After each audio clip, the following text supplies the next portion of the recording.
امام علی علیہ السلام کی خدمت میں ایک شخص آیا اور عرض کرنے لگا، یا علی، میری زندگی مایوس ہے، کوئی خوشی نصیب نہیں ہوتی، بس یہ کہنا تھا۔ تو امام علی ابن ابی طالب علیہ السلام نے کہا، تم صاف رہا کرو، اللہ تمہاری زندگی میں خوشیاں بھیج دے گا، کیونکہ صفائی نصف ایمان ہے۔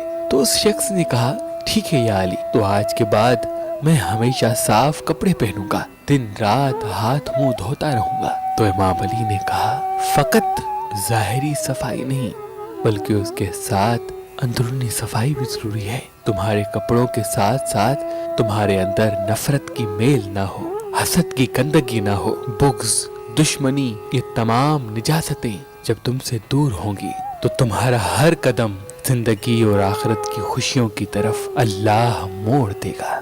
بے شک وہ اپنے بندوں سے بے انتہا پیار کرتا ہے، بے انتہا پیار کرتا ہے۔ اللہ کے ولی حضرت شاہ شمس تبریز نے فرمایا کہ جب سورج کی روشنی انسان کے ہاتھ میں پہنے ہوئے پخراج کو لگتی ہے تو اس کا اثر انسان کے دماغ پہ ہوتا ہے، اور یوں انسان میں محنت کرنے کا جذبہ اور آگے بڑھنے کی تڑپ پیدا ہوتی ہے۔ تبھی اس پتھر کو شہرت کا پتھر بھی کہتے ہیں۔ اگر آپ یہ پخراج لینا چاہتے ہیں تو مہربان اسٹونز کے نمبر پہ کال کریں، اور مزید معلومات کے لیے ہماری ویب سائٹ مہربانلی.com یا ہماری اپلیکیشن جو گوگل پلے اسٹور اور آئی فون ایپ اسٹور میں موجود ہے ان سے بھی معلومات حاصل کر سکتے ہیں۔